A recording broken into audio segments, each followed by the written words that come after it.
All right, most athletes think supplements are the shortcut to getting bigger, faster, stronger. But here's the reality. Most of these supplements are a waste of money, and some of them are just flat out dangerous. Supplements are marketed like medications. You see a commercial with this happy person, highly successful person or celebrity or whatever, sunshine and rainbows, everything's perfect. But here's the difference. When you watch that medication commercial, right at the end, you ever notice that they have that list of side effects? They list like a bajillion side effects right at the last second. You don't have that with supplements. You don't get the side effects, and a lot of the times you don't even get the truth. A lot of these supplements flat out lie.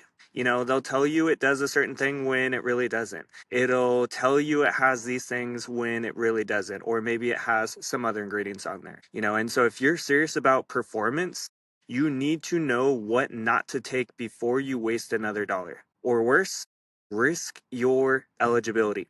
So let's break down these supplements athletes should avoid. But first off, we have to talk, or before we talk about what not to take, we need to talk about what matters most, which is your food. Most athletes don't have a supplement problem, they have a food problem. You need to fix that first, then we can talk about supplements you should consider taking. You cannot out supplement a bad diet. So no matter how hard you try, no matter how many supplements you throw at it, you cannot out supplement a bad diet. So meals and hydration, they are what builds performance. They are 95% of what goes into your body. Supplements are 5%. They make a little bit of an impact. They're a nice little cherry on top, but they don't really go very far. And so if your breakfast is inconsistent, no amount of powders or pills are going to magically fix that. If you're not eating enough or hydrating enough, creatine won't save you. You can't build muscle on an empty tank. You can't build muscle if you're not getting enough fuel or hydration in your body. Supplements do not replace food. They only add to it. Now, let's talk about the number one supplement that athletes need to avoid. Now, this is actually a plural. The number one supplement that athletes need to avoid are the ones that are not third-party tested. The first real rule of supplements is safety. And most athletes don't even know what to look for. You guys just go to GNC and think everything's on the shelf is fine. You guys go and order off Amazon and think anything off Amazon is fine. Whatever you do, you just like, I mean, it's being sold, so it should be safe. It's like, no, there's a lot of garbage stuff out there. There's a lot of garbage supplements and a lot of garbage supplement companies, ones who take shortcuts, ones who aren't always honest, ones who are just negligent. They just don't put in the work to make sure that what they are putting into their product is high quality. And so one of the best ways to make sure that you are taking a quality supplement in terms of what is in the product is what's on the label, is making sure it's third party tested. If your supplements are not third party tested, you should not be taking them. So, when it comes to creatines, protein, any of the major supplements, you should have an NSF certified for sport or an informed sport certification on there. Otherwise, you are taking risks of potentially taking banned substances, potentially having other contamination like heavy metals like lead in there, which y'all don't want. And essentially, again, you are just rolling the dice. And so having that stamp on there and make sure that, hey, these products were thoroughly tested. Every single batch is tested to make sure that there is no contamination. It is very thorough. And so with most supplements, you should have that one. Now, if you just, vitamin D or omega-3 or something like that, if you just want to take a general vitamin, mineral, whatever, USP certification, it's enough for that. It's not a big deal. Once you hit college or pro or Olympics, you want to make sure everything is NSF certified or informed sport certified. For now, though, for the vitamins, minerals, etc., you're good with just like a USP certification. But if you're doing protein, if you're doing creatine, any of those things, you want informed sport or NSF certification. Just understand this. Like, one contaminated powder could put you in the hospital. It could cost you a season. It could even cost you a scholarship or other college opportunity if you're already playing at the college level. So why take those risks? Why take something when you don't know 100% what's actually freaking in it? You know, it's not worth the risk to put your career, your performance, your recovery, your life on the line. So again, if a supplement isn't third party tested, it isn't worth the risk. Now, number two, let's talk about a specific one, is energy drinks and pre-workout powders. You guys love your caffeine. I know female athletes are more prone to this, but I do see some of my male athletes taking these pre-workout, particularly after school. So think about this. You know, you think that this caffeine gives you an edge, but a lot of them do more harm than good. You know, sure, you might get the extra boost from the stimulant, but too much caffeine is going to lead to poor sleep, bad recovery, and higher risk for injury. And so like understand that like if you're taking caffeine at 3 o'clock, 4 o'clock, etc. in the afternoon or later, you are sacrificing your sleep, you're sacrificing recovery, and you're putting yourself at a much higher risk for injury. You know, caffeine has a long half-life, which means it's in your blood for long. It's in there for 8, 10, maybe even 12 hours. And so if you are taking caffeine in the afternoons, your body it still has that caffeine in it when you're trying to sleep, which means you're not getting good quality sleep. You're not getting good quantity of sleep, whether it be having a hard time falling asleep or having a hard time staying asleep or just simply not getting into deep sleep. That is going to hold you back. You know, and the other thing we need to consider here and think about is pre-workouts and energy drinks are different than coffee and tea. Coffee and tea just have caffeine. There's no other stimulants typically in a coffee or tea. Versus when you buy an energy drink, when you buy a pre-workout powder, you are buying way more than that. You are buying other stimulants, other things that may essentially hit harder than just the caffeine alone. You know, and this can cause problems. This can cause heart problems. This can cause performance problems. Like their supplement company's goal is to make sure that you buy more of that supplement. Supplement companies don't really care about you. They care about their bottom line. They care about money. And so they are going to put whatever they can in that supplement to make you feel like you have an edge. So they could stick other stimulants in there, some that may be banned by the NCAA, to give you an extra edge. And so understand that when you are taking these supplements, you're putting yourself at that risk. So just be careful with that. You know, and also understand though that caffeine doesn't actually give you energy. It's a stimulant. It gives you the perception of more energy. You might feel like you have more energy. Really, it's just turning off certain signals and certain things in the body to make you feel like you have more energy. But if you have no gas in the tank, if you're not taking care of your food, your hydration, or your sleep, then you're not actually, you just have this fake energy and it's going to crash. You're going to hit hard and you are not going to perform the way that you should. So, you know, if you really want more energy during your workouts, food, hydration, and sleep, that's what you need. Caffeine's just like a little cherry on top. It's a little maybe enhancer, and you don't need a lot of it. You don't need 200 milligrams of a pre-workout to get you through a workout. If you do, then caffeine's not your problem. It's food, hydration, sleep. You fix those things, you fix everything else. You know, those three things will change your game. They will change your energy, your strength, your speed, your performance, your ability to build muscle if you fix those three things. Caffeine's not some magical pill that's going to fix all your problems. You know, the truth is that energy drinks, again, they give you a temporary boost, but they steal that recovery later. They sacrifice your sleep, which means you're not getting as much growth hormone, you're not getting as much testosterone, you're not getting as much recovery, which again means less strength, less speed, less performance, and more injuries. You know, and so if your supplement leaves you up at night, leaves you tired the next morning, you know, it's hurting you, it's not helping you. So make sure that like if you're taking a supplement, actually pay attention to, is this helping me or is this actually hurting me more than it's helping? Because if it is, why do we continue wasting our money on it? All right, number 3, BCAAs. This is one of the most hyped and least useful supplements out there, BCAAs. Why? Okay, let's just explain first of all what BCAAs are, because not everyone even knows what they are, even though they're taking them.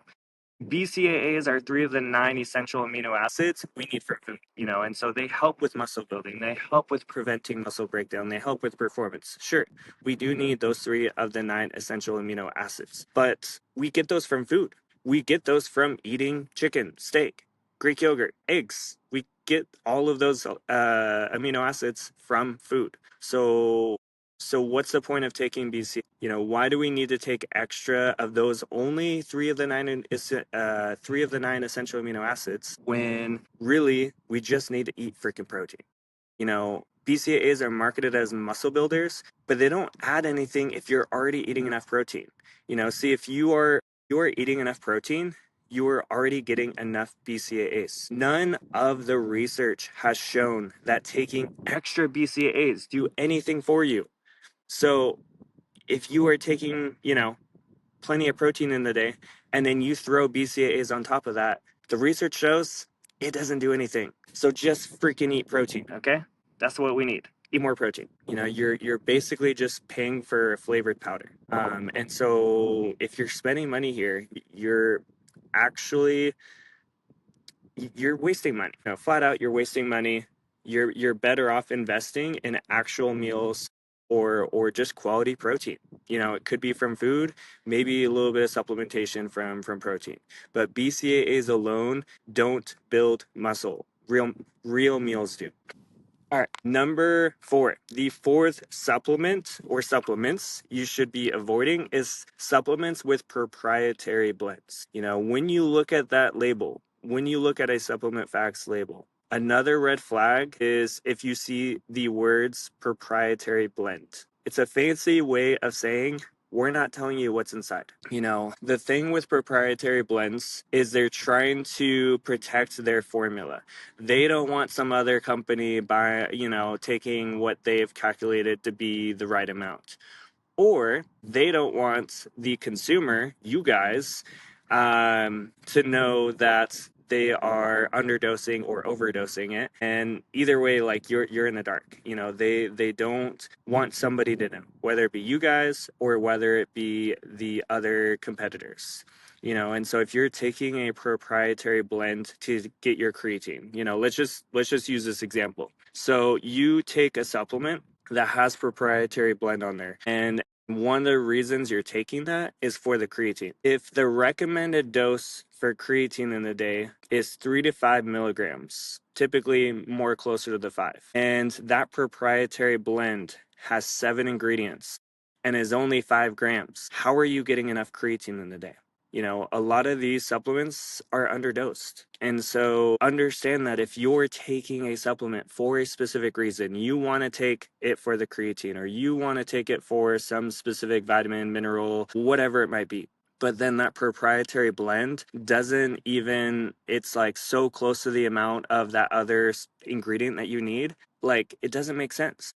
If you need 5 grams and it's 5 grams and there's 5 other ingredients, chances are it doesn't have as much as what you need. And some of them are even lower than that. Like I've seen supplements with creatine in it that probably only has 1 to 2 grams of creatine. That is nowhere near enough of what you actually need if you want the benefit that creatine gives you. And so transparency matters. If they won't show you the label, then don't trust them. You're rolling the dice. You don't truly know how much you're taking. And it's not just about underdosing. It might be, again, overdosing. They might be overdoing certain things. So be freaking careful about what you are taking. Remember, if the label says proprietary blend, it really means we don't want you or somebody else to know exactly what's inside. All right. Number 5 is a rapid fire list of other supplements that are not worth it. These are quick lists. I'm not going as in depth on these, but they're still just as important to avoid. Number 1 is testosterone boosters / TRT style products. So they're marketed as a shortcut to strength, to muscle, to gains, but they are dangerous, unproven, and often illegal for athletes. Testosterone's it's NCAA banned. So that number 1 is a red flag. Number 2, these types of products are more likely to have those banned or unknown supplements in there. They're more likely to have contamination. Number three is you guys ask about how to get more testosterone. If you guys really want more testosterone, sleep. Sleep is your real testosterone booster. So if you're not getting enough sleep, you're not getting enough testosterone. So fix that, fix your diet, and you will be fine on the testosterone. Most of you guys are teens, you guys are going through puberty, you guys are in like peak periods of testosterone. So you guys don't need this. It's not really going to give you a real advantage, and it's probably going to cause you more problems than it is do you any favors. Then mass gainers. Mass gainers are just a bunch of crap thrown into one powder. If you really want to gain mass, eat real food. You can do it. I don't care what sport you play, you can gain mass through eating food and skipping out on the mass gainers. What you can do is if you want real food and you want real performance, real recovery, and real muscle building, then make your own mass gainer shakes. You know, there are 1,000 calorie or more shakes that you can be making simply by adding things like peanut butter, avocado, olive oil, obviously the protein, Greek yogurt, whole fat Greek yogurt, bananas, etc. Like you can make calorie packed smoothies without a bunch of crap in it. So skip out the mass gainers. And the next one is detox teas and cleanses. I hope you guys are not trying to take these, but who knows? Your parents might be doing some weird stuff. You know, it's a whole bunch of hype and not a lot of science. You know, your liver and your kidneys, they are your detox system. You don't need to have some detox teas or cleanses. Your liver and your kidneys do that for you. You know, if you get the right kind of foods and hydration, you will not need some random freaking supplements to try to cleanse your body. Again, your body already cleanses itself. And then collagen. You know, collagen, I won't hate on completely. You know, it might support your joints a little bit, but it's not the magic bullet that it's often sold as. You know, it's a nice cherry on top, but you should not be replacing your protein with it. Collagen also is only 8 of the 9 essential amino acids. So technically you're actually missing one. So, you know, whole protein is going to be best. But if you get a little extra collagen in there, okay, cool, that might help you with recovery. It might help you minimize injury, etc., or recover from injury. But again, cherry on top, not a replacement. And then there's the herbal stacks. You know, there's so many random with no research and high risk for banned substances and contamination. They're totally unpredictable. You know, there are things like ashwagandha that, yeah, there are some favorable potential things with that. But oftentimes it's marketed for the wrong reasons. You know, you guys are buying it thinking it's doing this thing when really the research actually shows it does a different thing. So, like, be mindful of what you are actually buying. Don't just buy it because you read somewhere that it did something. Actually make sure that it's doing what you think it's doing. You know, and so if it sounds too good to be true, it probably is. And it won't make you a better athlete. So, you know, again, I want you guys to really, really think about this. If you guys want to be the best athlete you can be, food, hydration, and sleep are gonna be your biggest needle movers. Supplements, just a cherry on top. And if you guys are going to take supplements, let's not take some random supplements we just found off TikTok or found off YouTube or whatever. Let's make sure that they're actually backed by research. Let's make sure that they are, number one, the supplement itself is backed by research, but number two, that the product, the brand is actually backed by actually being tested and making sure that it is reliable. You know, that it has a name, a reputable name that actually does good work. You know, Momentous, Clean Athlete with a K, Thorne with the E at the end. All three of those are some of the top supplement brands you can buy from.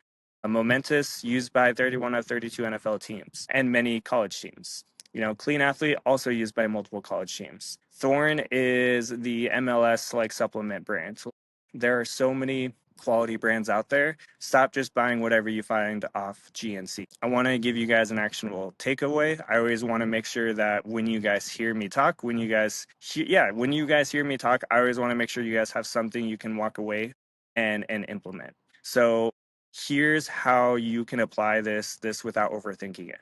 You know, number one is ask yourself these 3 questions before buying anything. Is my food and hydration consistent? If it's not, don't do it. That is the number one thing. I don't talk about supplements with my athletes until at least a month or more into my program because I want to make sure that they have proven that they can eat consistently and they're hydrating consistently, even if it's a good supplement, even if it's something like creatine. Number 2, is the supplement third-party tested? If it's not third-party tested, don't waste your money. don't take a risk. Number 3, is there real science behind it, or is it just hype? Is it one of the most well-researched supplements for athletes like creatine, or is it something that's highly questionable like BCAAs? Think about it. All right. If this episode helped you guys, if it really opened up your eyes to how much money that athletes, maybe even yourself, are wasting on supplements, then share it with a teammate. The more athletes who know what to avoid, the fewer athletes who are getting ripped off. I don't want to see you guys waste your money on stupid stuff. A lot of you guys are wasting money on stupid stuff right now. And some of you guys might even be risking your eligibility in the future by taking some of these things. So make sure you share this with somebody. Make sure that you yourself are applying it. Make sure that you're actually checking. Make sure you're checking those 3 things as we mentioned. And keep showing up, keep putting in the work, not just in your training, but in your nutrition. And as always, keep striving for greatness.